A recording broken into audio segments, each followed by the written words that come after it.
Young electoral guards are the young watchdogs a little bit, and I'm happy to inform you that from the Estonian side, if all goes well,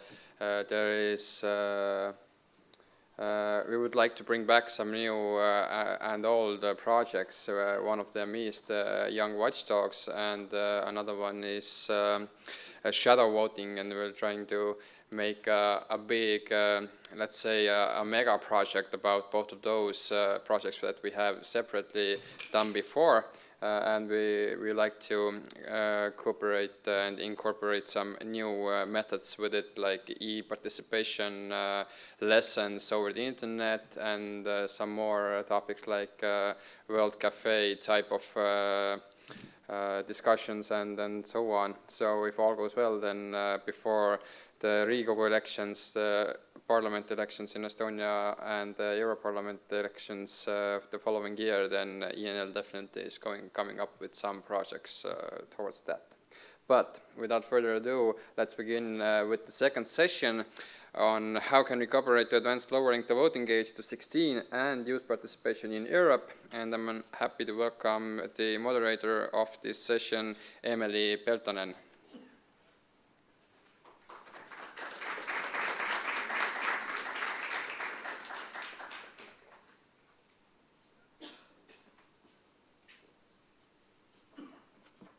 Dear members of the audience, we will now move forward to the second session of Vote 16 seminar.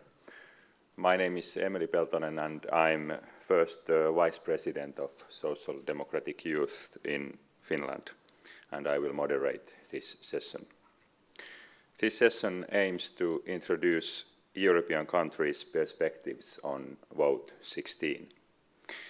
Estonia is one of the few countries in Europe where lowering the voting age have succeeded.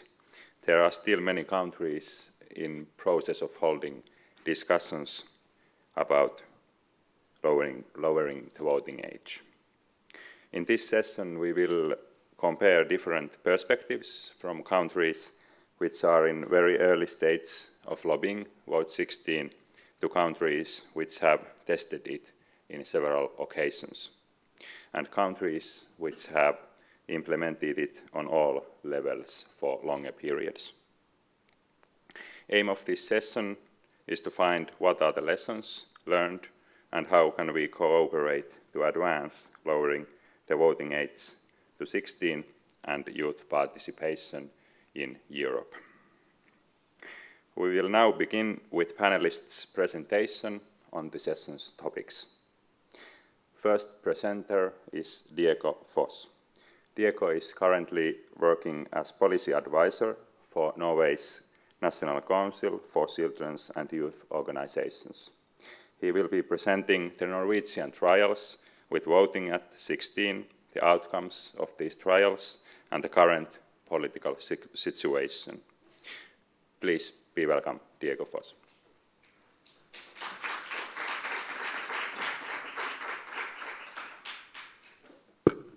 Thank you very much. First, for inviting me to this conference. It'll be very interesting to participate, and also already to hear your experiences here in Estonia. I had a PowerPoint presentation that I sent over. Is it possible to get that up on the screen? Oh, wonderful. Thank you. Right. So I'll start off by saying a little bit about the background and the situation in Norway before I say something about the trials that we have had and the results of them. And finally, I'll say a little bit about the current political situation in Norway and sort of where we stand at the moment on the topic of voting and lowering the voting age at 16. So, like I said, a little bit of background. This year marks the 40th anniversary of suffrage for 18-year-olds in Norway. So it's, in a sense, it feels like it's time to again discuss whether we should be lowering the voting age at the moment, knowing that if we look back those 40 years, many of the same questions about lowering the voting age were also posed back then. Questions like, are the 18-year-olds mature enough? Will they be affected by their parents? How will this affect democracy and so forth? And obviously we know now, and we knew actually quite right away, that we had nothing to worry about when it came to lowering the voting age for 18-year-olds. And I'm sure most countries have experienced that. Additionally, in Norway, we've had mock elections at schools for almost 30 years now. And I think that's an important point to say, because we've already touched upon it earlier today, the importance of civic education, importance of learning about democracy, not just about the formal how many members are there in parliament type, but also learning to participate actually in democracy, even in school, is very important. So in Norway, we've established this tradition over a long time, and I think there is very little discussion over whether or not these mock elections are a good thing. And the way it works is that during an election campaign, youth representatives from all parties are invited to all of the high schools in Norway, and they partake in a debate. And after the debate, all youth are allowed to partake in the mock elections. An interesting note there is that we see that the mock elections, the results have become more and more similar to the results in the actual elections that are held about a week later. So what we're seeing is that as sort of the mock elections become more and more institutionalized, they also align more and more with the rest of the results align more and more with the results of the actual elections and apparently the opinions held by the rest of the population. However, there is at the moment limited political will to lower the suffrage down to 16, and I'll get into that later. That's kind of the context. And then, of course, as you all know,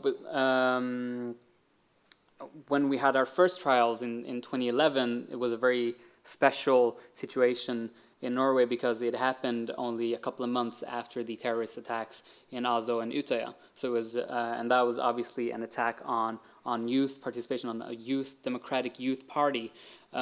So it kind of set an unusual setting for the first elections. But what it also meant was that a high number of young people chose to participate in democracy in the months and years following that. So in the months that followed, we had a high increase of young people that became members of various political parties, and we also saw a general increase in the voter turnout for first-time voters, which is important or relevant to remember as I present the results and the trials.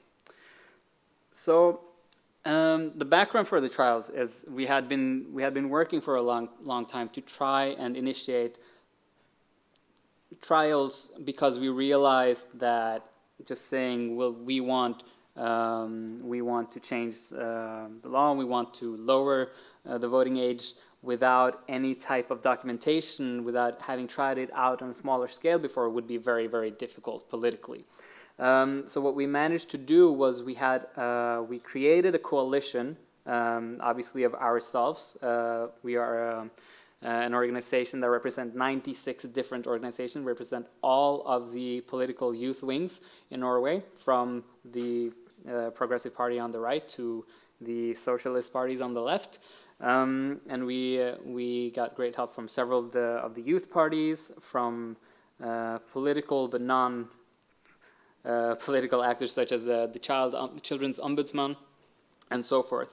And because we managed to do that, we kind of managed to lift the topic from something that was left-wing, right-wing, and to something that was more principle. And we could show that liberal parties want this, the environmental party want this, the socialist parties want this. So it was a wide range of topics, and we kind of managed to get away from the very typical, this is a left-wing issue that there is always a danger of falling into.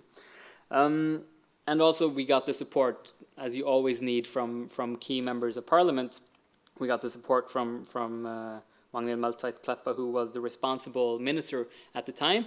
But she represented a party that was not actually for lowering the voting age, but we managed to create an agreement that, okay, there's nothing wrong in trying. Let's find out. Let's get some data here to see whether or not this could be a good idea. So for both the elections in 2011 and 2015, we managed to get government to have trials with 20 municipalities all over Norway. And they were picked to try and sort of show a wide range of the different municipalities. So you had some municipalities who were small areas on the countryside, very few voters, few inhabitants, and then you had other that were major cities in Norway, and try to get a kind of a whole scape of the Norwegian populace. And the results were, well, they weren't as excellent as apparently they've been here in Estonia, but the expectation was that there would be significantly lower turnout than the population in general. While the turnout proved to be slightly lower, but not as low as expected, and significantly higher than other first-time voters, which is an interesting piece of fact, I find. It also turned out that political preferences were actually quite similar to the rest of the population, because this is an argument that very often comes up, is that you'll have more extreme left, extreme right parties doing better elections because youth in general have more polarized opinions. That wasn't the case in any of the trials. There was also somewhat some uncertainty on whether voting becomes a habit, because that was one of the key questions when academics looked into this, was can we prove that starting out voting at an early age will raise voting turnout in general, because it institutionalizes and creates a habit of voting. And the jury is still out on that one. We don't know that for sure. But what we do know, like I said, is that voter turnout was higher than expected. Another thing that is very relevant here is that there's a great degree of variation on just how much resources each municipality put into mobilizing and put into kind of spreading the message that this year 16-year-olds will be allowed to vote. And that was very well reflected in the turnout. For those municipalities where they did not put that much effort into it, what we see is that voter turnout was fairly low, even compared to what was expected. In those municipalities where the municipality actually spent a lot of resources mobilizing through schools, through network, through municipal agencies, we see that the turnout was actually higher than the average for the rest of the population as well. So what that means is it really matters not just to change the laws and to lower the voting age, but you actually have to follow that up. You have to put some effort into mobilizing. It won't happen by itself. And of course, I think it's relevant because this was the first time it was ever tried, right? So you don't have to mobilize people who already have the right to vote and have had it for 20 or 30 years, because they already know that. But because this was the first time effort, you had to put that extra effort also in resources to mobilize. But when municipalities did that, we saw a very good effect. I also want to say a little bit about what we're facing now as the main arguments, because I think it's relevant because different countries have different debates, and the arguments may vary from country to country, and I've seen that today as well. And I think that these are the two major arguments against lowering the voting age in Norway that we face very often. One of them is one that Professor Toots was touching on earlier today. Active suffrage should follow passive suffrage. That means that you should not be allowed to vote if you cannot also be allowed to be voted into an office. Our argument against that is that, well, for most of Norway's history, that hasn't actually been the case.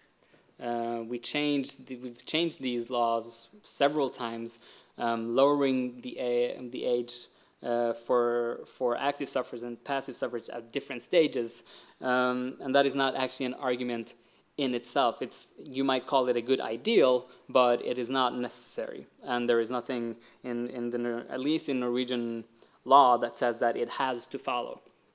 So there is certainly an opening to say that we can lower the age of active suffrage without lowering the age of passive suffrage. And then the other argument is that active suffrage should follow full independence, and this is an argument I'm sure you're all very well aware of and heard quite often, but these are sort of the two major points. One of the things that we managed to achieve, and that I would say is one of the major takeouts for us, is that we focused a lot on getting proper data, on having good academic grounding on our arguments, so that we managed, for instance, to take out the argument that said that it would be a tremendous job to change this judicially, that from a judicial point of view it would be difficult to change the law. And we looked into that, and we managed to say that no, it's really not that difficult, and our trials showed the same thing. It's actually not that difficult, and there is nothing in the Norwegian judicial system that says that it can't be done. Which leads us to this. Oh, that picture was the wrong way. It leads us to where we are today. It's really, the matter of lowering the voting age in Norway is really a matter of political will. Are we willing to do this? And right now we're unfortunately in a politically locked situation, and even more so because the party that is kind of the key for us with the current political situation entered government in January, which kind of locked everything up because they were the Liberal Party who had the most will to push this agenda politically, and now they are locked because they're in government with two parties who are not interested, and they kind of have to weigh what they want to focus on.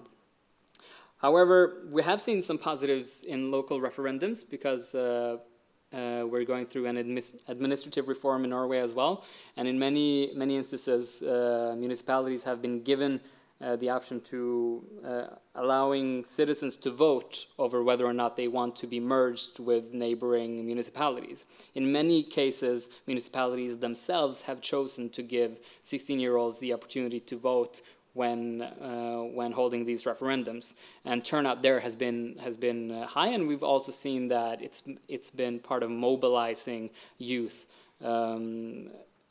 So there's some positive takeouts there that I think we can build on, and there is also a new commission in place to review the entire election law, which will of course also look at the possibility of lowering the voting age.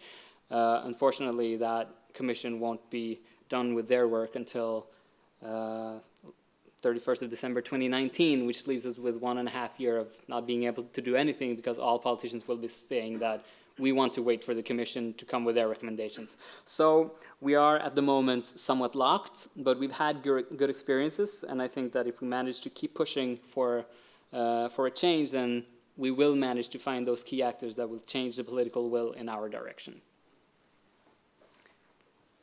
Thank you.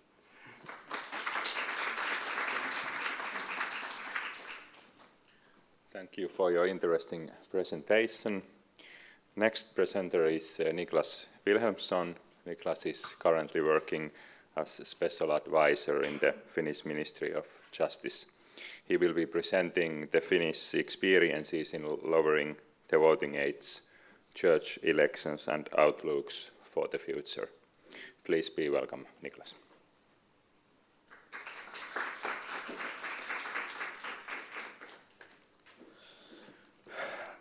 Well, good afternoon, everyone. I must say my story is a little bit more boring than the one before, because we have much less experience of this whole thing than in Norway. We actually only in Finland have in parish elections to church have the possibility of lowering the voting age. But anyway, I will go through the process. We have had several working groups dealing with these issues and what the thoughts behind behind this whole issues has been. But to start with, I could say the same. As a civil servant, I've myself been sitting in all of these working groups, and I would say that it's not an issue about legislation, or it's not an issue about any sort of technical difficulties. It's an issue about politics. If the politicians would like to lower the voting age, there would be no problem of doing so. So it's in fact totally a political issue, like in Norway. But as a background, we had a working group in 2010 where we investigated this issue very thoroughly, and the idea behind this working group was that we've seen a decline in electoral participation among young people, especially during the 2 last decades, and we see that in some elections only 20 to 30% of the younger people vote. Especially young men are those who quite often remain outside and do not vote. And according to some researchers, it could help by reducing the lowering the voting age, as young people at that point of time are in schools. They can perhaps get better support from schools and from families.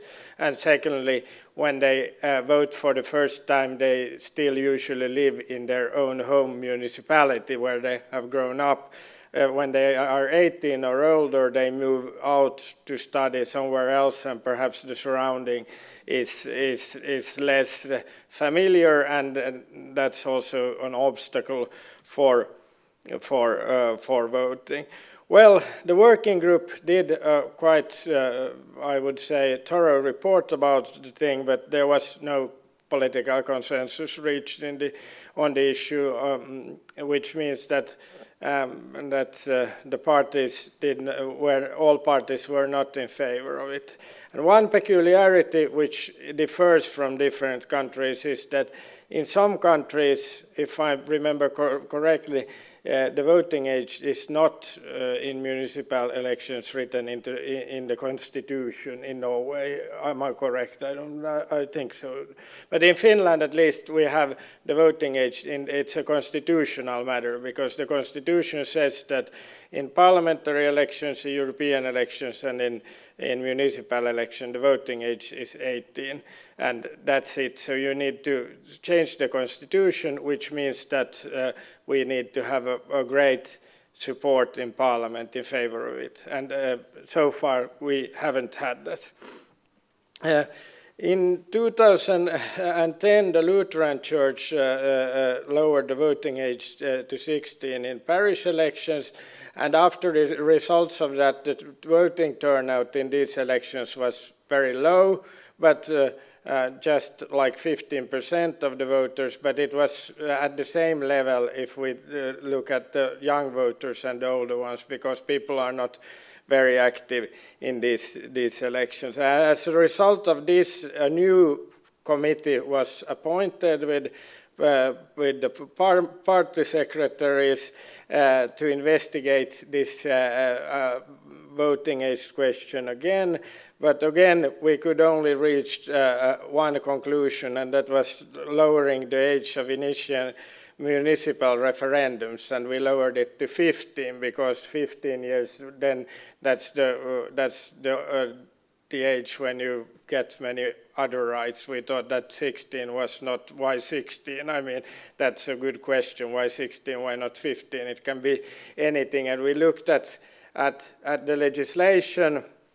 Also, we have very many different age limits in our legislation for what you can do to a certain age. For example, well, not anymore. A few years ago, when I was under 40, I would have been able to receive funding as a young farmer from the European Union. Now, unfortunately, I'm not young on any of these ladders anymore. But so you see, the age difference varies a lot in the legislation between different things.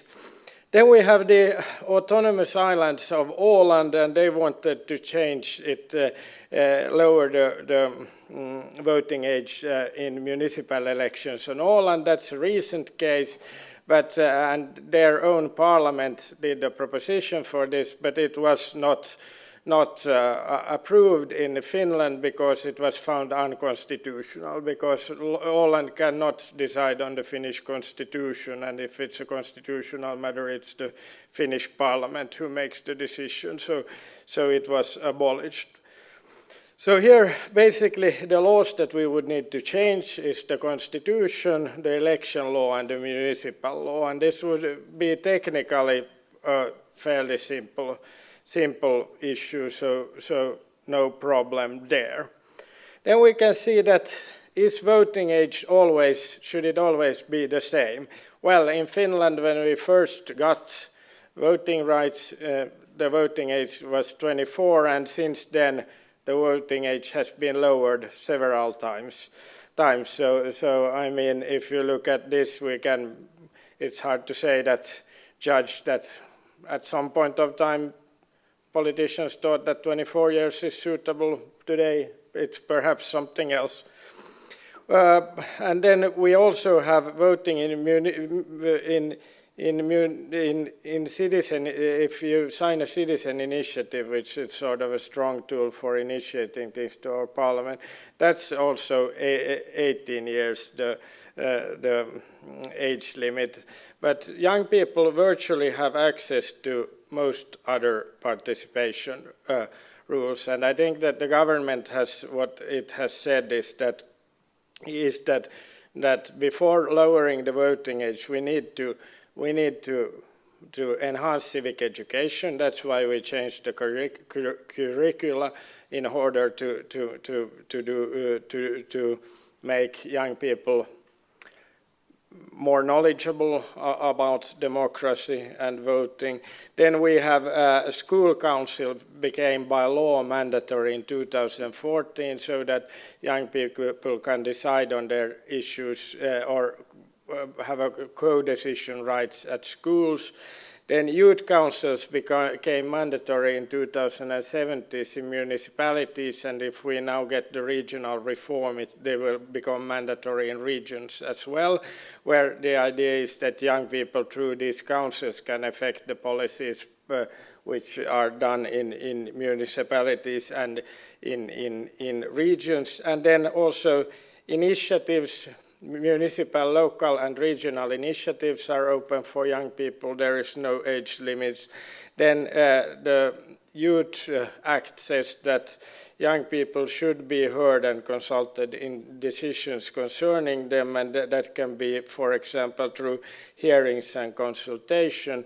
And then we have of course, participatory budgeting is one thing that can be done through the municipal law. And for example, the city of Helsinki has used a certain amount of their budget for participatory budgeting, where young people themselves vote for how much of the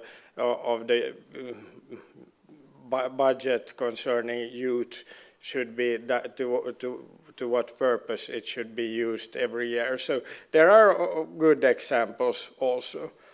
Then if I go to these are not my ideas, this is just the ideas which were put forward in these election commissions that vote in favor of lowering the voting age and against it. And one is, of course, that it could enhance participation among young people, we think that young people are interested and want to participate. The voting age has been altered many times during the last century, so it's not a fixed limit. People who are not heard will also, this is quite central, will stop expressing their opinions if they feel that there is not a possibility to express yourself. Voting rights could connect young people closer to their local community, local surrounding, and it could give better it could give more visibility to youth policy in the election campaign, and then it may increase the possibilities for younger people of being elected, because in Finland as well, quite often people are in the municipal assemblies are quite grey. Let's say they are not the youngest one, even though we have also young people there. The comments not in favor of lowering the voting age has been that young people may be easy to manipulate, an issue which has been discussed here today. Also, what was brought up in the Norwegian presentation, young people more often tend to favor extreme views. We saw in the Norwegian example that this didn't happen. Some say young people are not mature enough and let children be children, not small adults, that we shouldn't encourage children to do things what adults do. Then we have people who are not 18, have not reached majority. They are not competent of them being standing as candidates, and do their own decisions. And then we traditionally have not separated between voting rights and rights for candidacy, but that's also a technical problem. I mean, there is nothing in the legislation that says that this necessarily has to be combined. Then what we expected the outcomes of this in our report was, in short term, probably electoral participation would go down a little bit, and hopefully have the opposite effect on a long term. And we need to think about it in the long term perspective. It would probably increase the number of young candidates as parties would react to this. It would bring about a bunch of new voters, and what it would require an amendment of the constitution, the election law, and the municipal law, and it would also require even more emphasis on civic education. So this is all in all what we have been doing in Finland. I think that the question is something that is all the time, or not maybe all the time, but every now and then comes up. It was last year our Prime Minister Sipilä said that we should perhaps lower the voting age to 16, but as it is a constitutional matter, it seems very difficult of finding sort of a consensus between most of the parties. Some parties favor it, some do not, and I think this is the big question. So that's when will it happen? But the future will tell us. Thank you.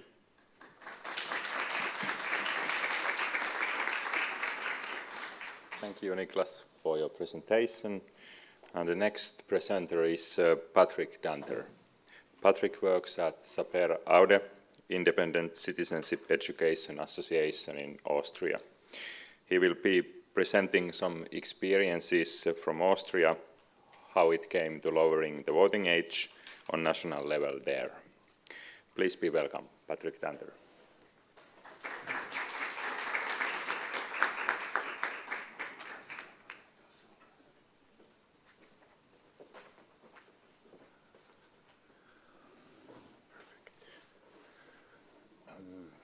So thank you for having me.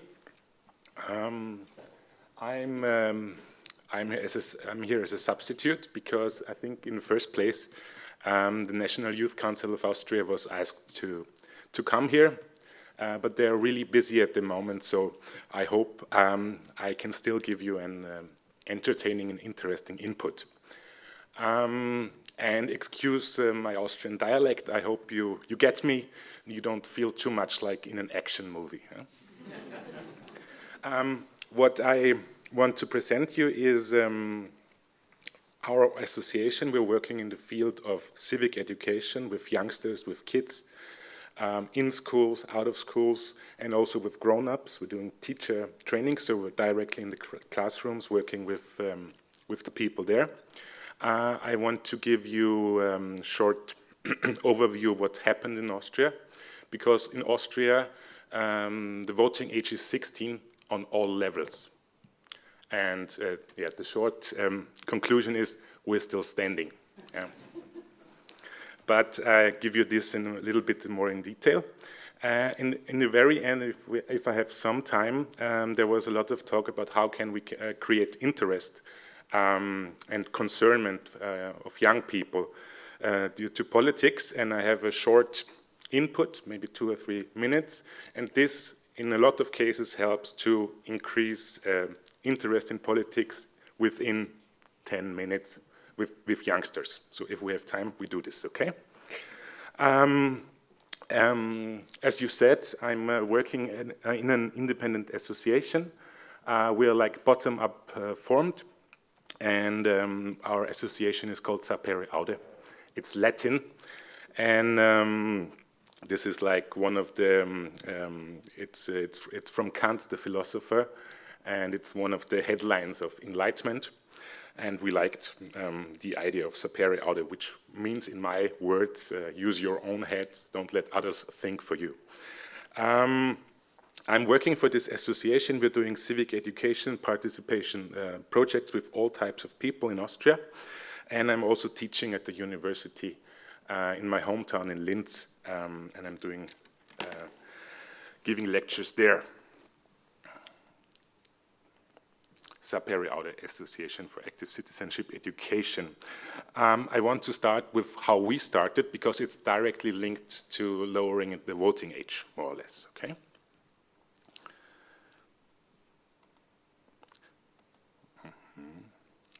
In 2008, this was the time when there was the first national elections where 16 and 17-year-olds were allowed to vote. And most of us, we were like friends, more or less. We were not directly linked to any political party. We were just like citizens. And we had some sleepless nights, because in the media there were this idea, really, really dominant. The media and some public players, they were saying young people are not mature enough to vote. And then we said, yeah, we don't know how this works out with young people. We don't know. We are not in the classrooms. We don't know it.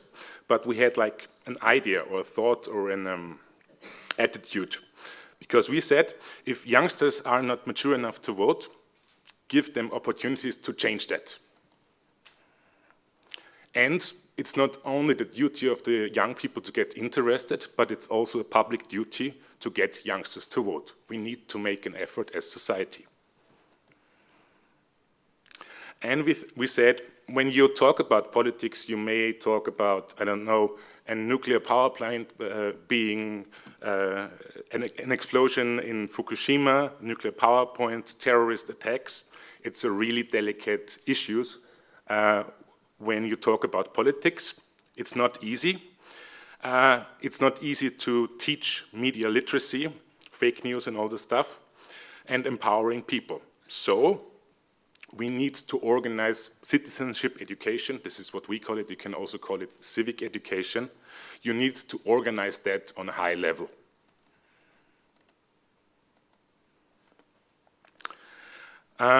We are doing political education try to do it for all youngsters, so also those who drop out of school, unemployed youngsters, and all people. For example, I also go to the jailhouses and work with the imprisoned people there.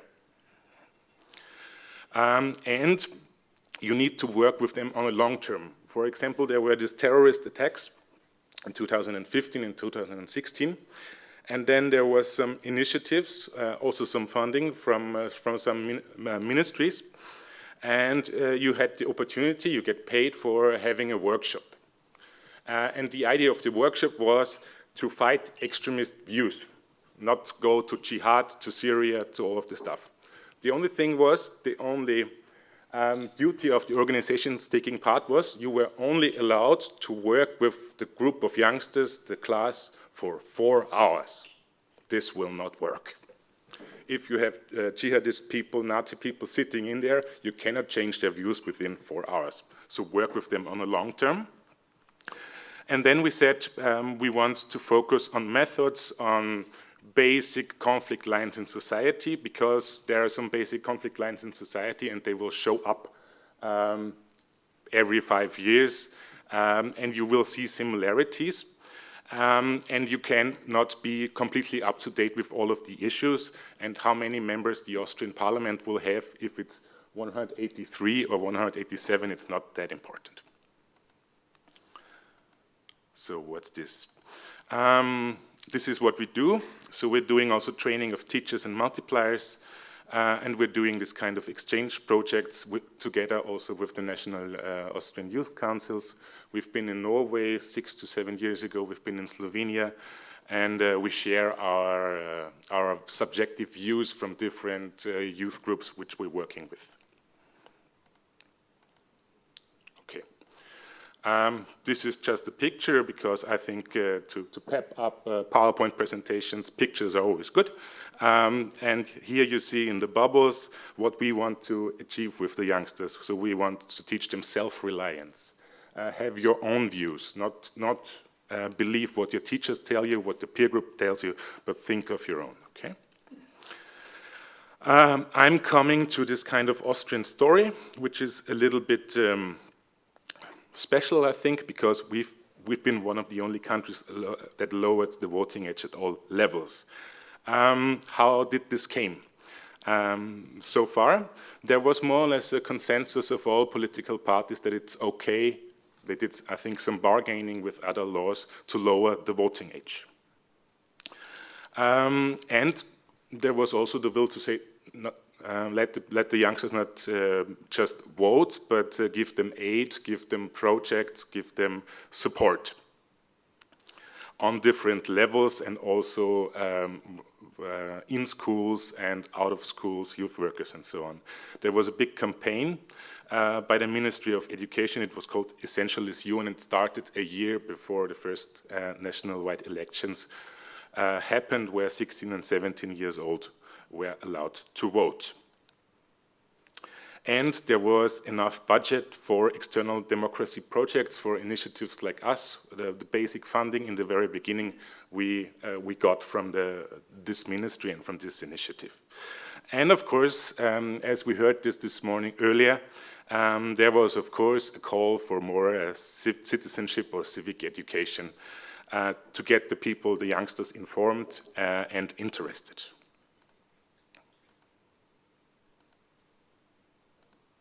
So what is this? This is the public discussions with several cons and pros. It was too quick, but I think we heard all of this. I'm not sure, how can I turn it back? Idasi? Tagazi? Tagazi? Tagazi. Okay, I was too quick, but I think I was that quick. This was like male intuition, because you heard all of these pros and cons before. I think it's more or less the same discussion that you have in all of the other countries. When I was here for the first hour, I felt a little bit like in a time machine. Huh? Okay.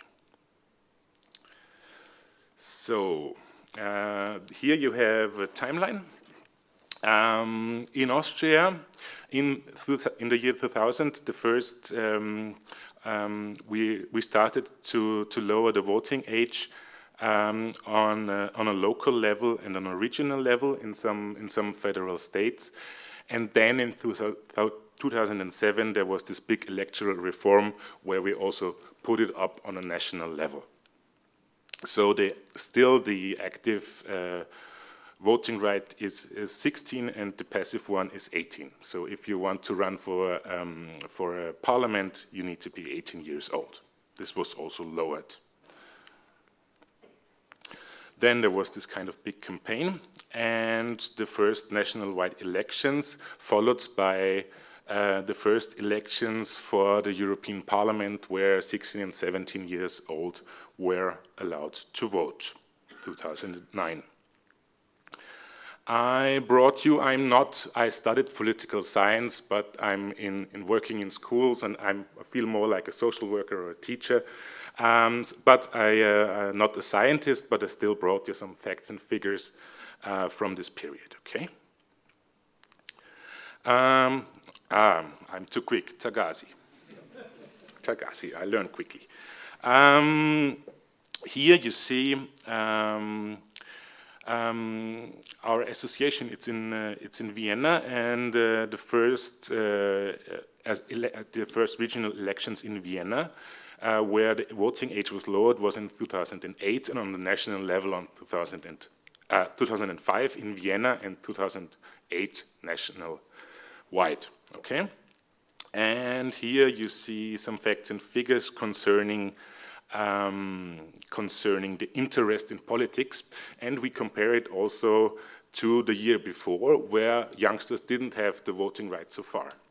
So what you can see, especially in the first and second branch, very interested and fairly interested, is that compared to the years before, when the youngsters didn't have the voting right, there's a clear uprise. Okay, so when you can say, in this case, in this very first years, youngsters, together with the chance to vote, they got more interested. Then I have another fact and figure concerning the turnout, also on these local elections in Vienna, 2005. Here in the blue spot is the turnout, the overall turnout, and the red one, the red side, is the turnout among 16 and 17 years old. So you see it's almost alike, 2% difference. And then, what is this? This is a little bit German, so I need to help you. What you see here is the turnout. The turnout in Vienna 5 years afterwards, in 2010, it was analyzed, and you see the overall turnout among age groups. So you see on the left side you see 16. So this is among 100% how many 16 years old went to vote, how many 17 years old, and it continues until the age of 25. So what you can see here is a little dropout between the age of 16, where it's a little bit higher, and then you see a drop down until the age of 20. And then it's more or less constantly. I think some of my colleagues just said important idea is to get youngsters the idea that voting is a habit, and then if you vote for 1 or 2 times, it stays a habit. You can see this in the analysis as well, because if you then go up the age rank, 26, 27, and so on, it's more or less constantly.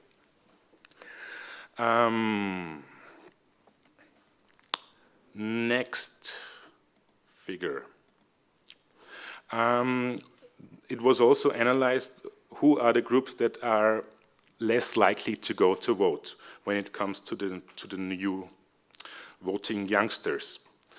You can here see what happens when both parents were born in Austria, when one person, at least one person, one parent was not born in Austria, how this is linked to the turnout. Here we're talking of the turnout, okay?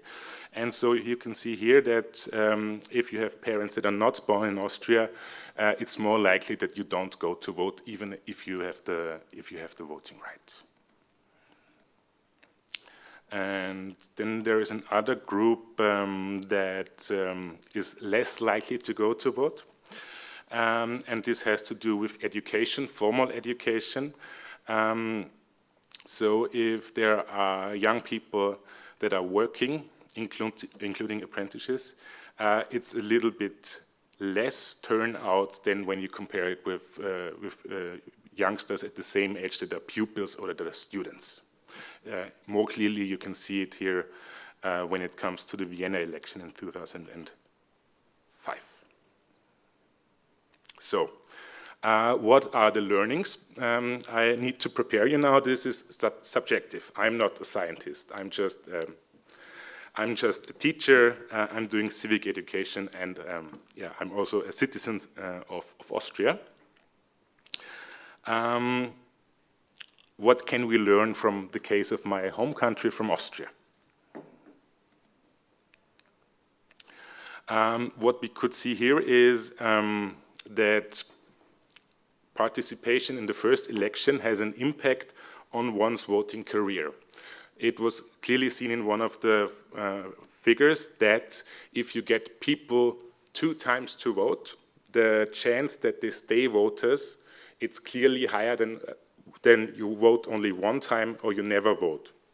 If you create it as a habit, you have a good chance that if you're a grandfather or a grandmother, you still go to vote when you did it 2 times. Next one, voting is a habit. This is a little bit of overview of impact factors that keep you go to vote or that make you abstain. Of course, that's logical: family, friends, peers, media, schools, and so on.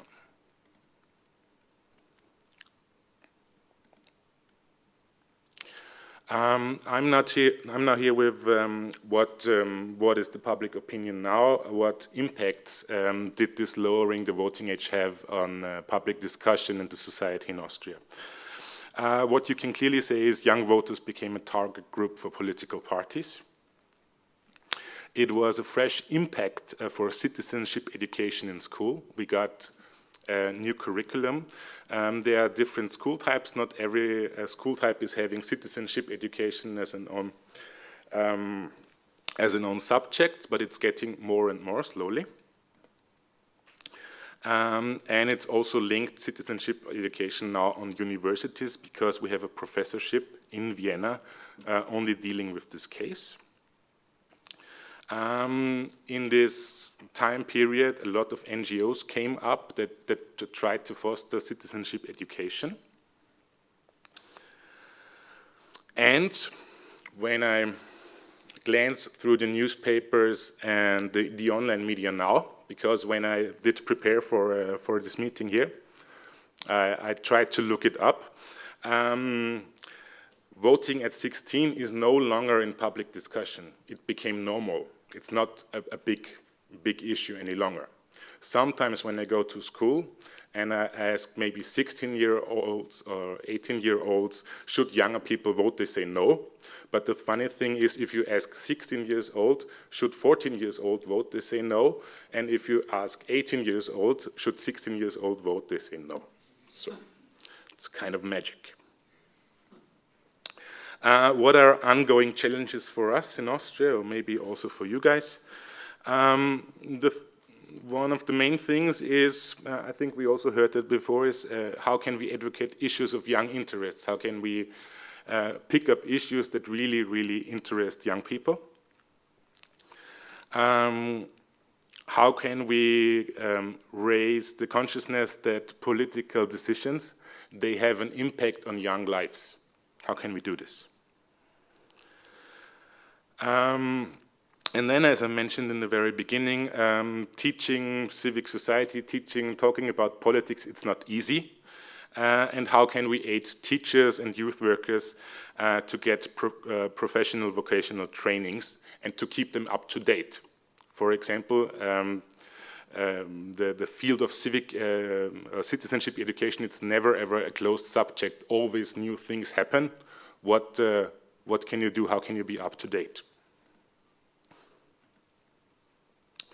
How can we go for the less interested and those with no right to vote? This is also one thing we are constantly asking ourselves as association.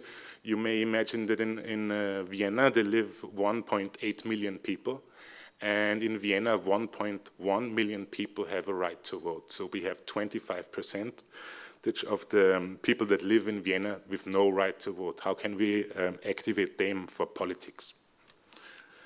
And one other thing is, how can we still take care of the older ones, the 18 years, 20, 25-year-olds? They then go out, in Austria, they go out of school at the age of 18, 19, 20, and then you cannot them that easily as if they were in schools. What can we do then? And then I imagine a young head. I imagine my young head 10 years ago when I was at that age. You have other things in your mind. Should I build a family? Which kind of job should I take? And then in this situation, to create interest in politics in another thing, where you are really busy, of course, I think it's even more difficult.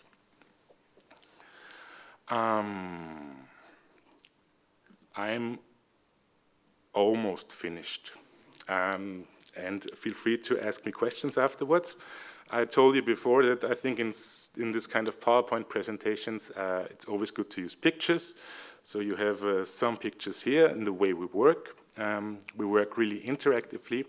And the second look I have for you is, I promised you, if we have 3 more minutes, yes, this one trick, how can you pretty easily, with most of the people, raise concern or interest for politics. Okay. We imagine that we are now in a classroom in Austria, right? And we imagine that we ask youngsters, they can be 15 years old, 16 years old, this one question, simple question.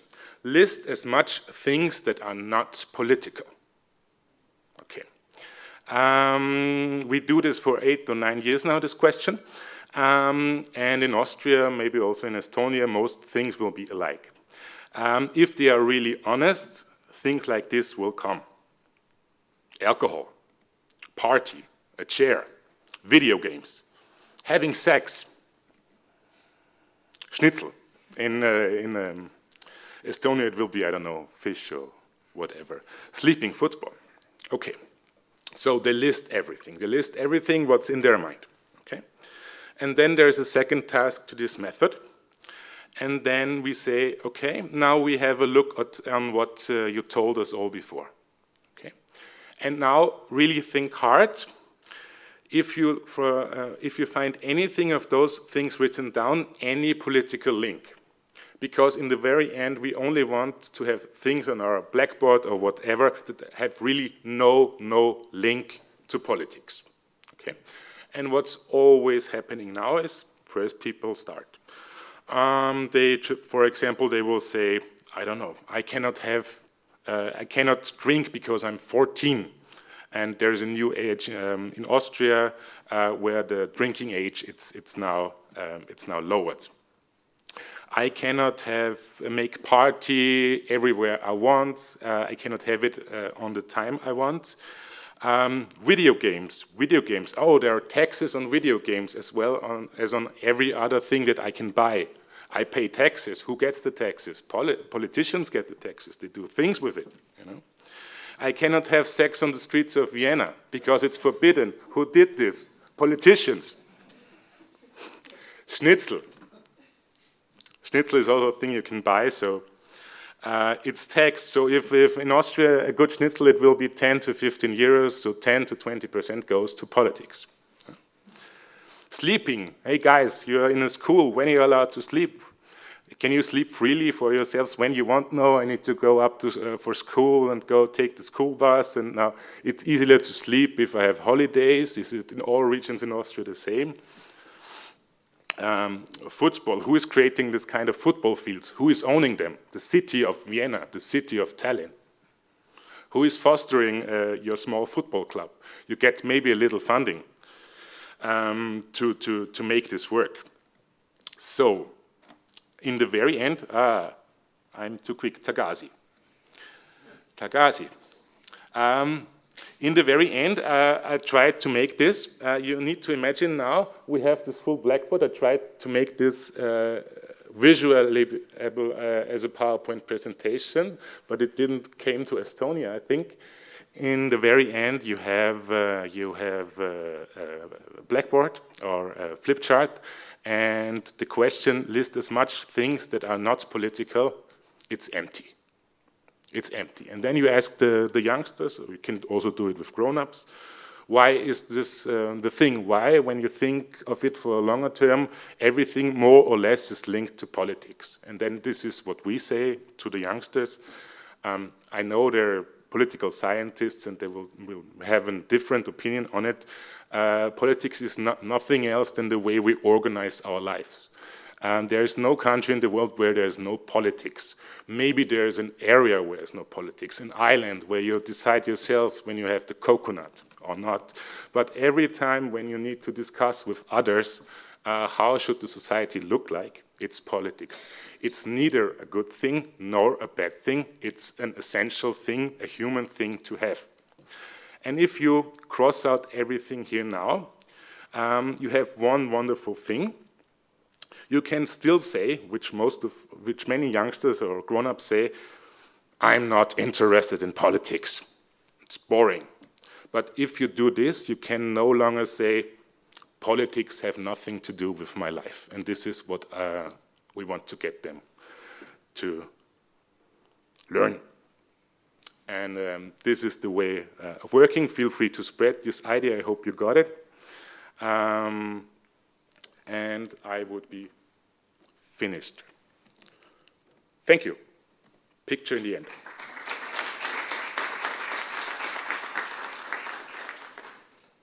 Thank you, Patrick, for your interesting presentation. And next speaker is Terese Skutaite. Terese is a board member of Lithuanian Youth Council. She will be presenting Lithuania's experiences of Vote 16 movement. Please be welcome, Terese Skutaite.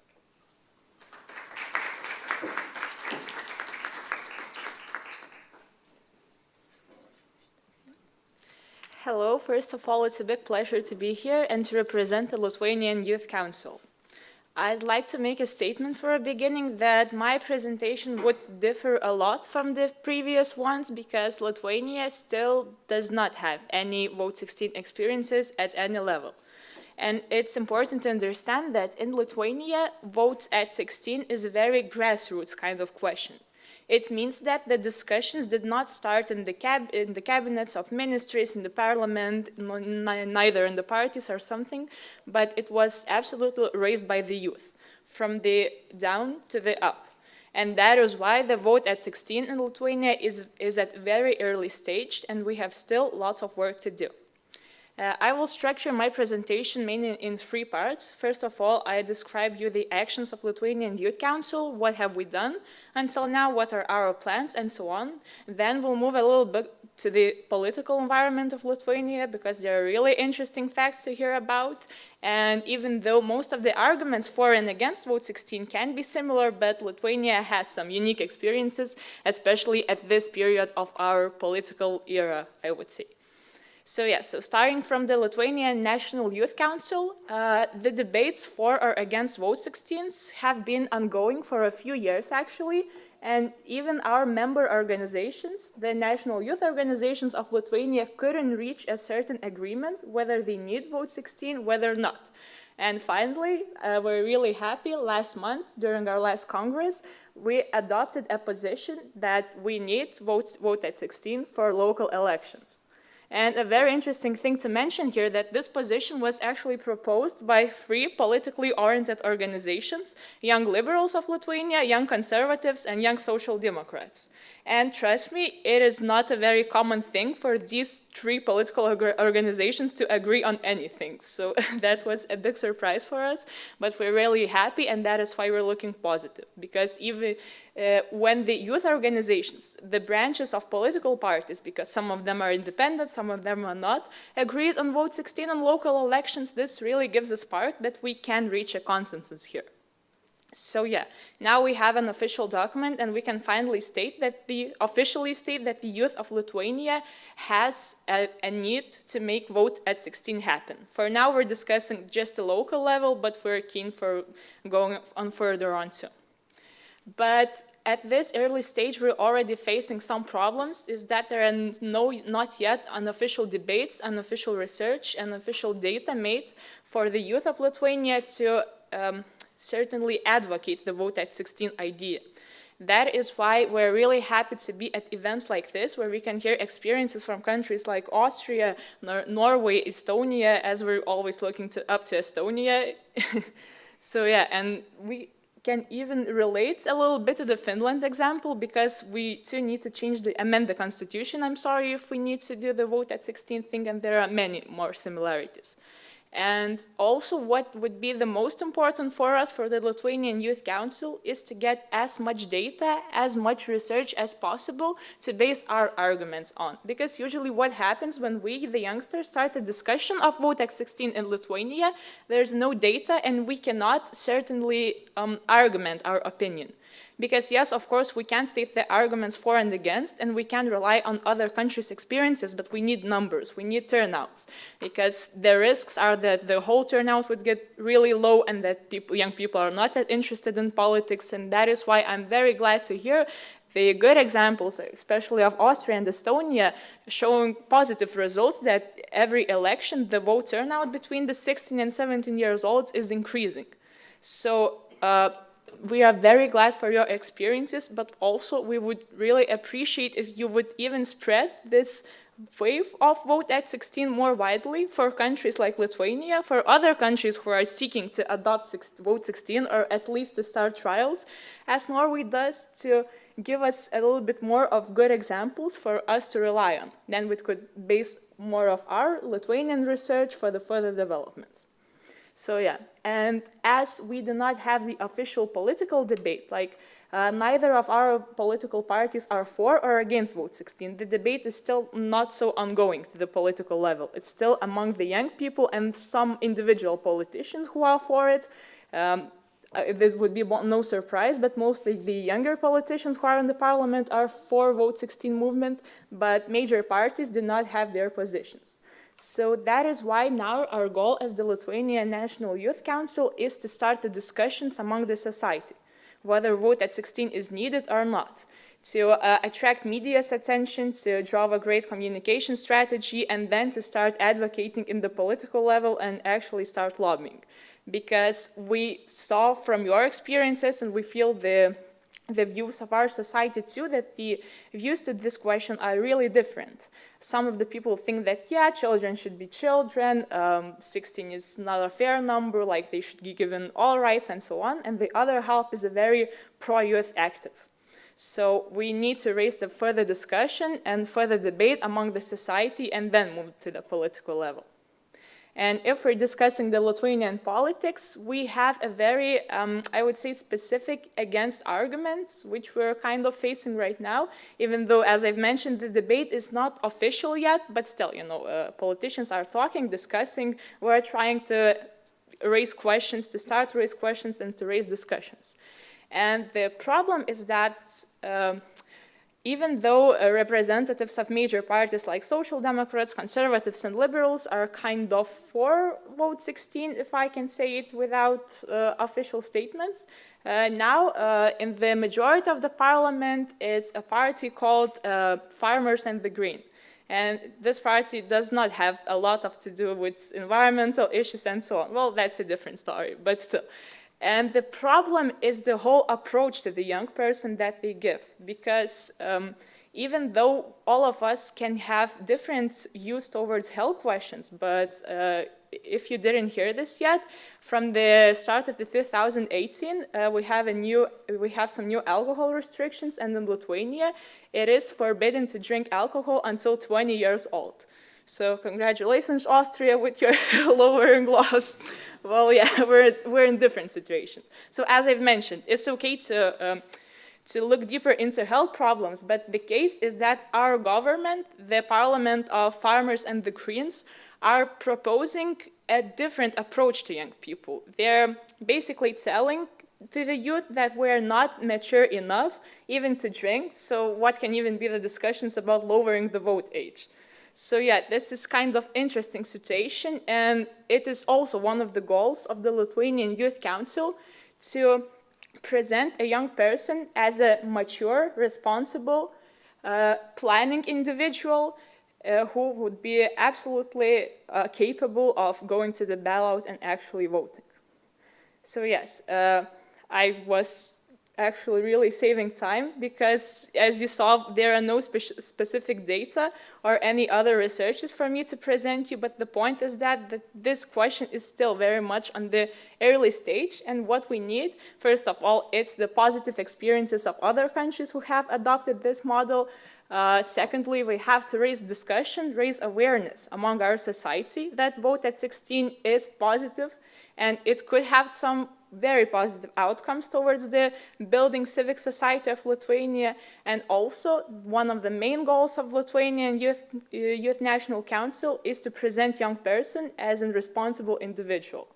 And by that, even though most of you here already have many different experiences of implementing vote at 16, but I'd also like to raise this question for a discussion, because as we saw, there are so many problems that maybe the 16, 17-year-old people are not that interested in politics, do not have clear preferences on ideologies. Sometimes maybe they choose candidates among the age and so on, so that the votes of 16 and 17-year-olds can still be treated as a little bit speculative and so on. So it should be a goal not only for us in Lithuania, as we have a situation as we have, to present a young person as a very responsible and mature individual, but for all of the youth councils and other players who are working in the youth policies field.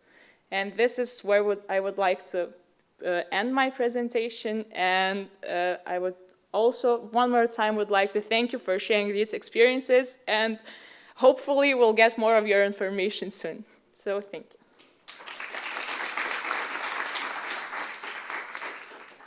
Thank you, Teresa, for your excellent speech. And now our final presenter is Oskar Pulkkinen. Oskar is a student from the European School of Helsinki.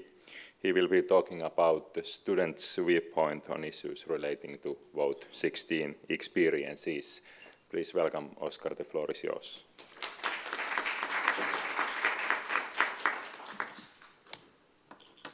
So hello everyone, I'm Oscar, and I'm going to talk a little bit about a student's experience in lowering the voting age, and specifically about encouraging youth participation through schools and other facilities. Because of course, to make the most out of lowering the voting age to 16, we also have to make sure that the youth are participating and the youth are motivated to make political changes.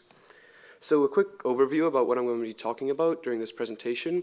I'm going to talk about the current situation in Finland regarding youth participation. Then I'm going to talk a little bit about the key issues that Finland is facing regarding youth participation, and then some solutions and examples to these issues, and also some examples, as for example, Diego talked about the civic education and also the mock elections in Norway. So I'm going to talk a little bit about that in Finland as well. And then lastly, I'm going to talk about my personal experiences and how the youth are motivated in changing things politically, and also what kind of issues that we face and that my friends, for example, my friends that are students face in regarding youth participation. So youth participation in Finland as it is currently, in the study done in 2014 by the Statistics Center in Finland, they found out that out of 36 countries and 140,000 students, Finnish students in the Finnish youth had below average interest in politics. And while we had earlier the day, we had a statistic that 85% of 14-year-olds said they would vote in the future, there was still very low interest in actual political activity itself. So while some of the youth were interested in voting, they were less interested in actual political activity and being politically influential people themselves. And then also, an interesting statistics in Finland is that turnout is generally lowest among the youngest in population. So as you can see here, there's a little graph that may be simplified a little bit, but it still represents the main issue, which is that between 18 to 29-year-olds, the turnout is the lowest among the whole population. And this brings out this little dilemma that we have, that essentially the youth don't care about the politics and the politics don't care about the youth. So because there's so little interest in the youth, and because the youth are generally discouraged from voting and being politically active for some issues that I'm going to discuss in a second, the politics doesn't represent the youth point of view. So there's things that are decided and things that are talked about that aren't necessarily issues that concern the youth. And often this contributes to this feeling of alienation that the youth might have when looking at politics. So in some key issues that we need to look at when we're talking about youth participation, first we need to mention the 5 agents. So the 5 agents of youth participation are education, voluntary associations, dialogue between family, dialogue between peers, and the representation of politics and youth participation in the media. And the issue in a lot of places might be that there's not enough of the 5 agents and that the 5 agents aren't sufficiently represented in a country. So for example, in Finland, education was really good, and the civic education, as we've talked about today, it was really, really impressive, and the students knew a lot about the political system in Finland, yet there was a lack of dialogue between the family and the peers in Finland. So that's why generally the youth were less interested in politics and political decision making. And then also there's this feeling of powerlessness that's visible, which is when a lot of the time the youth might be motivated to make a change, but they don't feel that they in practice know what to do when they want to make a change. And this can also be increased by, for example, education, because in Finland as well, a lot of students know and understand how politics works. And an example that we've talked about a lot was that they know how many members of parliament there are. They know everything about democracy that there is to say, pretty much. But then in practice, they don't know how to actually make political changes and if they want to influence politically what they should do. So some solutions is, for example, of course, obviously, address the 5 agents, make sure there is enough education, voluntary associations, dialogue between family, dialogue between peers and media. But most importantly, we need to make sure that this is targeted at the youth. So essentially, when, for example, we have media and we have other kinds of voluntary associations, we need to make sure that these address these contemporary issues that the youth have nowadays in politics. And also, another thing that's really important is that we encourage this sort of practical mindset of political influencing. So, for example, as again I say, Diego talked about mock elections, and I thought that was a really good example of this because it shows students in practice how it is to vote, and it sort of familiarizes them with the process, which allows them to feel more familiar with voting and more familiar with politics. And then also another thing that is really valuable in education is that you pair it with these, of course, again, practical things such as student committees, student boards, where students vote for certain representatives that change their local committee in the school. So, local community. So this again shows how political activity can have an influence on their community, and it can also encourage them to be politically active because they see that what they do and who they vote for can actually have a change in how they personally live their life. And then as an example of this targeting the 5 agents at the youth, I brought up this example of Malala Yousafzai, a women's rights activist, and she's very young and also very well represented in the media, I think. And I think essentially why this is so important is because when the youth see their peers, people like them being represented in the media, they feel that they too can have an effect because they see that a lot of young people are having a political influence and they're doing things politically. They also feel encouraged themselves to make a change because they see that people like them are doing it as well. So then lastly, a little bit about my personal experience with youth participation. I feel that in general, the youth are really motivated to make a change. And while they might not necessarily care about politics even, they might not know a lot about politics, almost every young person I've met is generally in some way wants to influence politics. And they have some idea on how to improve the community that they're living in. And then essentially, I feel that the issue that a lot of them face is this powerlessness, that they have so many great ideas, they have so many ways that they feel that they could influence their society and their community. However, they feel that they essentially lack the power. They don't know how to really influence their local community. So, of course, this can be addressed by making these practical solutions and allowing the youth to get this practical mindset of how to actually influence politically through the student committees and mock elections and so on. And then lastly, what I also feel is prevalent is this feeling of alienation. So the youth feel sometimes that politics might not necessarily might not concern them personally. And of course, this is why it's so important to target these 5 agents at the youth to make sure that the youth see that politics is an issue that concerns them. And for example, when we have these political forums and political dialogues that are official and have a lot of people in them, we need to ensure that there's young people also, and young people's issues are being represented and discussed, because that way the youth can feel that they're really being included in politics and that their opinions also matter. Because ultimately, a society in which the youth feel compelled, they feel motivated to do something politically is a society in which democracy can be at its full potential. Yeah, that's all I had to say. And these are my sources. Thank you.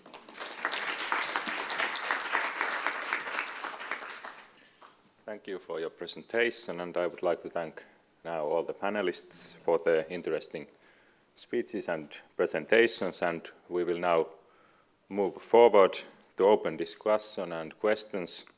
Audience will now have an opportunity to ask questions to our panelists here.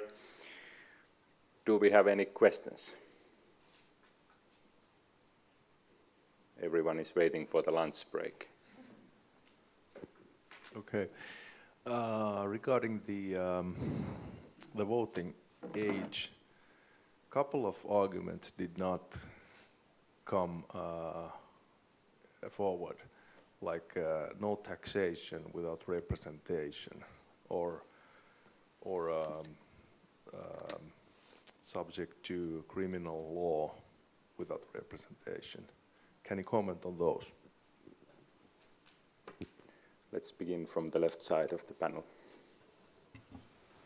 Yeah, excellent question. These are arguments that I think are very important, but at least from a Norwegian context, it seems to me that these principal arguments, such as no taxation without representation, for instance, in Norway you can start paying taxes from your, you can, if you earn the money from the age of 13, you can actually pay taxes. So by that reasoning, we should actually be able to lower the voting age down to 13. I don't think anyone wants to do that, but there's a potential there.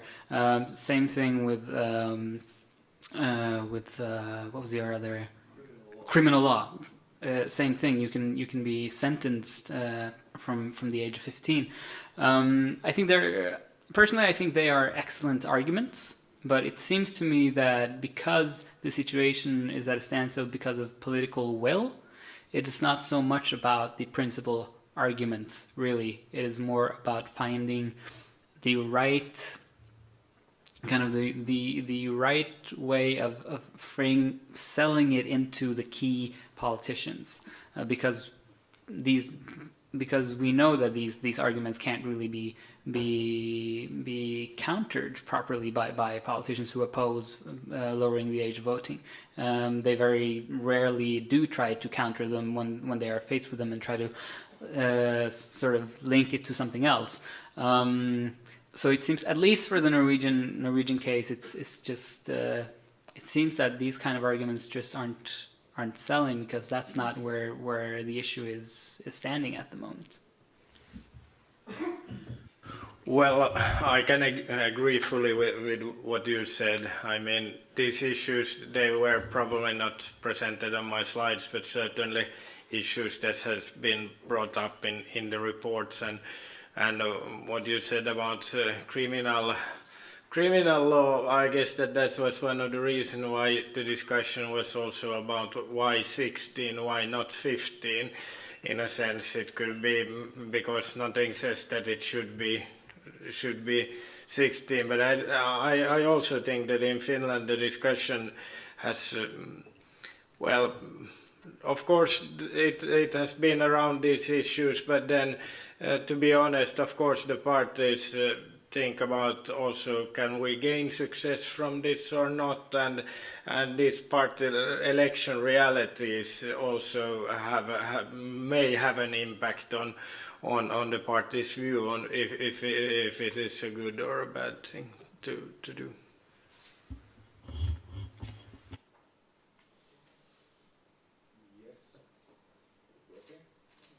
Press, takaisin. Well, all of the arguments you good arguments, but I'm not sure if you want to turn public opinion, if you can turn them by rational arguments. I think this is somehow attitude, an emotional kind of view. If you want to have an emotional or more general argument, maybe this one helps. I think if you make political decisions, maybe you should think of what is the worst that can happen. In Austria, let's play this through for the Austrian case. Let's say the youngsters are not ready to vote. There are, I don't know the exact data. Maybe, let's say, 16 and 17 years old in Austria in total. We have 9 million people living here. Maybe 16, 17 years old make out, I don't know, 500,000 of the population. This is a really good guess. And we have 3 million people in Austria out of 9 million people that are 60 plus retired people. So let's say you make a referendum or you make a party vote,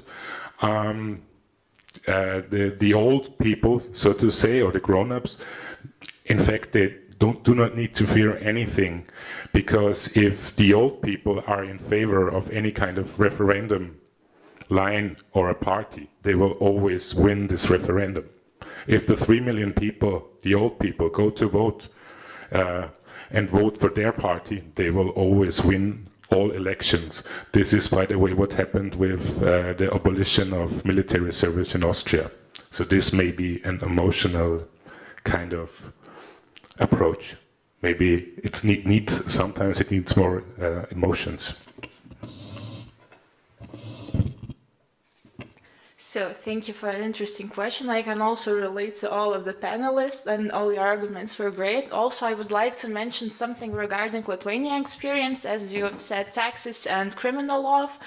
In Lithuania, you have partially criminal responsibilities since 17, and you can legally work, of course, part-time for 14. So you also can basically pay taxes. And of course, you can say now that partial responsibility is not enough, but let's look at this from a little bit different corner. And I really like the point that was raised in the presentation of Finnish experiences, because there was a slide, if you remember, of changing in voting ages, like during the years. And Lithuania has the same historic situation. We really relate a lot in this case, but basically what I'm trying to say with it, that the voting age was never a result of some kind of research. It is not equal a driver's test or something like that, but it really much depends on the social consensus. Now we live in a different times that we live in 100 years ago or something, and now we, as a society, by the referendum or by whatsoever, by members of the parliament, can agree on a new consensus if we see that this is needed. And basically also we should look back to one of the main principles of democracy itself, that the country is democratic when as much possible people are included into the process of democracy. So I think, of course, that first arguments of partial responsibility of law and taxes are important, but I would be assured that the other part that I mentioned outweighs that. So, yeah. I feel that, if I can give my own personal opinion, I feel that generally, of course, the youth are interested, and as these issues concern them a lot, I feel like these are things that they're passionate about a lot of the time.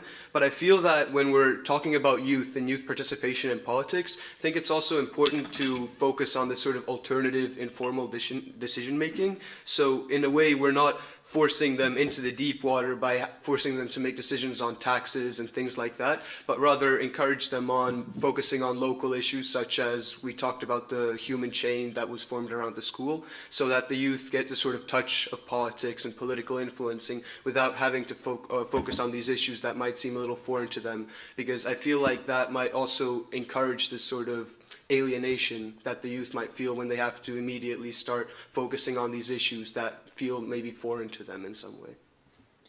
We now have time for one more question. Who would like to ask? The final question here from the front row. Okay, first of all, in Eurovision terms, Austria, 12 points, 12 points. Very good, sort of beacon of light for Europe in actually doing stuff, sharing your knowledge, as well as thank you for a good presentation. As a teacher, I will take back your exercise to my students, so I really like that. My question is actually the topic of this session. How could we cooperate in advancing the lowering of voting age in Europe? Should there be more seminars like this where we share information? Should there be new types of guerrilla organizations in Europe to advocate this thing? How could we involve European Parliament?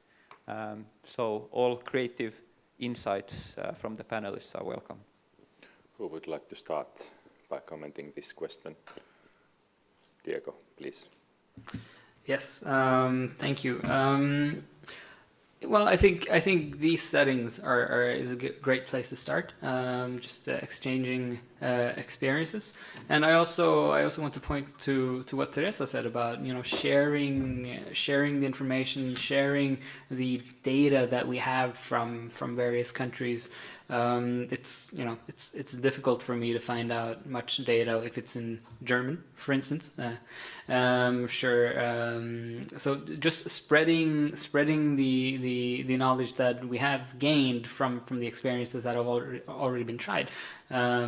It's, at least for us, it's super important to see, well, how did it go in Austria? What are the actual effects? And to meet up like this, I think is a great way to start to advance, because we do face many of these similar arguments. We do face many of these similar issues, and by sharing experiences, we can learn things that we may not have learned already in our own settings, but that we can bring back.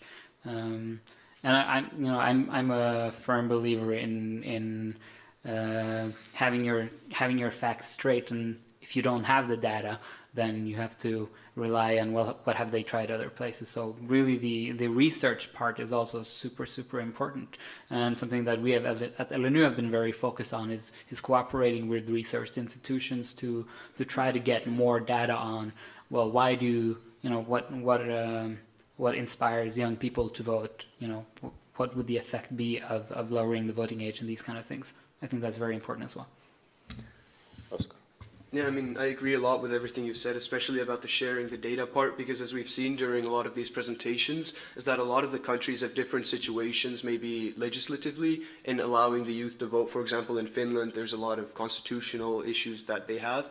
So I think the most important thing is to generally just encourage this sort of positive view of youth voting through, for example, sharing data and all of these things, and especially through forums and dialogues like this one. I think we can really show that this is a positive thing and sort of get around that constitutional and legislative issue by showing the people in the parliament of the country, for example, that this is something that the people want, and this is something that that has worked in other places as well.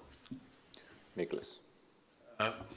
Yeah, thank you. I share the idea of what both of you said. I mean, sharing information and learning from each other is very important, and that is part of the larger agenda, I guess, that the EU now has been pushing forward in the discussion on lowering the voting age, but also in democratizing the European Union. This is an issue which we see at the ministry coming in quite a lot from that part, but then we also, of course, within the framework of the Council of Europe and the OECD, quite a lot of these issues are discussed there in the working group. So I mean, there are already quite good existing structures, but of course we need to bring important issues to the agenda on there, because the agenda is larger than simply this voting age issue. I mean, one other topic which has been in relation to voting has been discussed quite a lot is the voting rights for migrants. For example, if we think in Finland, we have fairly inclusive rights where migrants can vote at the local level almost immediately, or after 2 years if you come from outside Europe. We have many countries where migrants who pay taxes and do everything like ordinary citizens don't have any rights whatsoever. So I mean, this is the European countries are different, but we need to learn from each other what would be the right way to go. Would Patrick and Teresa like to comment on this also? So yes, of course, I couldn't agree more on the information part, as my presentation was based on the need for the countries who still develop the models of Vote 16 to acquire the needful information. But also, if we're discussing how to involve European Parliament, it's good to remember that during all of this event, the debate is or about the local elections or about the national. But we, as organizations, as councils, as other important players, should take into consideration the question of Vote 16 at European Parliament elections too, because EP itself is very pro-Vote at 16 for European Parliament elections, at least as I can see. So maybe if we raise this question more, we can make more contacts, more connections with each other, because as far as I can remember, only Austria has vote 16 at European Parliament elections. So yeah, there's still a long way for all of us to go, and this could really connect and help each of the countries. So yeah. Yeah, as I told you in the beginning, I felt like in a time machine, so I think that the points and the arguments we have, they're really much alike. I really like, in this case, to live in the European Union, because their cooperation is way more easy, although there is a long way to go, of course.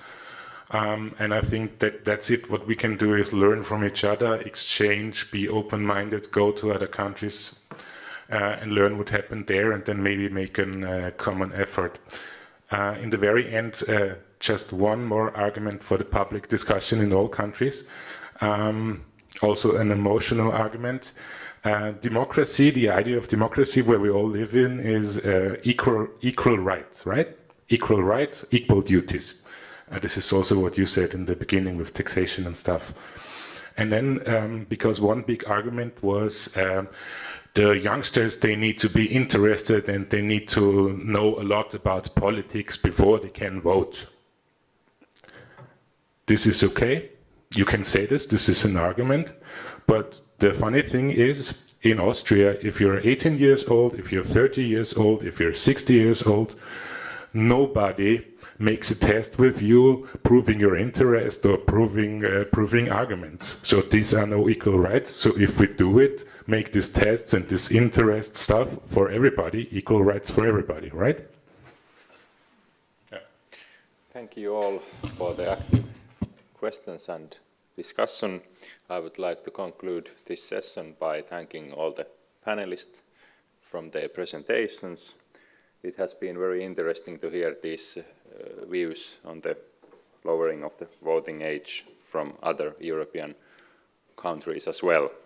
I am sure that in the future many other countries will follow these countries and lower the voting age to 16. Thank you all very much.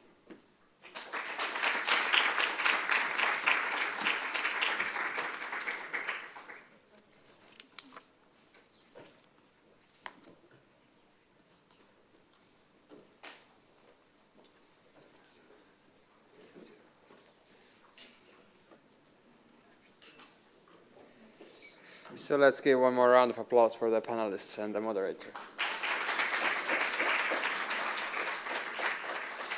So now's the time you all been waiting for, I guess, the lunch. In order for some of us not to get lost in this maze, let's all gather in the next room and we'll all go to the cafeteria together, and we'll have about 45 minutes, so 3:15 is the time that we have to be back here. And one more notice is that the system is that the main dish is served in the cafeteria, but the dessert and the coffee is served here in the coffee break room. And let's go.